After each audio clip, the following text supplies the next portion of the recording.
Hi, my name is Devastacia. I'm a board certified lactation consultant, and I've been in the birth and lactation world for about 5 years now. Today I wanted to give you a quick how-to on how to size yourself for flanges for your breast pump. So the flanges are the little cone-shaped part that goes on your breast when you're pumping. The reason flange size matters is because if it's too large or too small, you could actually injure your breast tissue or your nipple, and you won't remove as much milk as you could. So I've got my little booby ball here again, and I'm going to come up close to you so you can see. You can use any type of measuring tools like a tape measure or a ruler to measure your nipple size. And you want anything that has centimeters and millimeter markings. So you're going to measure in millimeters the widest part of the base of the nipple. You're not measuring the areola itself, and you're not measuring the top of the nipple, the widest part of the base. So get close here. I want to line this up. So each centimeter has 10 millimeters in it. So you want to get kind of close here. So see how it's kind of lined up here? It goes just a little bit past the 1 centimeter mark. So we're at about 12 centimeters. Now, most people's nipples are not quite that small. Some are. So when you're measuring before a pumping or nursing session, you want to add 2 to 3 millimeters to allow millimeters to allow for that swelling that occurs during nursing or pumping. There are also measuring tools that you can buy online. This one's from Legendary Milk. They have great resources, and I love their little measuring tool. It's soft silicone, can be easily sterilized between uses. I love this. So you can see the smallest size that they have here is 14 millimeters. I'm saying millimeters. We're not measuring milk, we're measuring nipples. So you can see it's a little tiny bit bigger than what we had measured with the tape measure.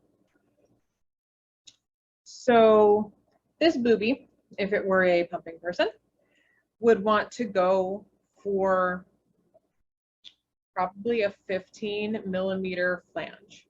And that's very small, but I believe that there are some manufacturers that make those. Otherwise, you can go for a slightly larger one and use a silicone pumping cushion or insert for the flange to make that a little bit more of a custom fit. So this is a 21 millimeter Medela flange. And you can see if that breast were to go in there, that flange is way too big. It's going to pull in a lot of the areola, and it's probably not going to be very effective at removing milk. It might. I mean, 12 years ago when I had my first child, I had no idea that there were even different sizes for flanges. I was not offered any. No one measured me, and I did just fine pumping for him. So flange size can be very important for some people, and for others, it might not affect your milk output. However, a too small flange is going to be no good. That's going to cause pain and friction, because when that nipple, even if your flange is the right size, if you go off center even a little bit and that nipple starts rubbing on the side of the flange, it's going to hurt. So if you are measuring your flange size, you're measuring your nipples after pumping or nursing, you're going to add 1 to 2 millimeters because it's already swollen, and you just want to account for any, space around that. So you can see if I take the flange off here, this is, like I said, a 21 millimeter. Okay, so if I take this 21 millimeter flange, it's going to be a pretty tight fit if you had a 20 millimeter nipple. So you would want to go a little bit larger, like a 24. But as we go a little bit smaller for the 18 millimeter, that's looks like it could be a pretty good fit. There's just a little bit, you can see there, just a little bit of extra space. But ideally, the 21 is a great fit for the 17 millimeter nipple. And they do make flanges in lots of different sizes. There are off brands. If your pump brand doesn't make the specific size that you need, there are lots of other brands that make compatible flanges.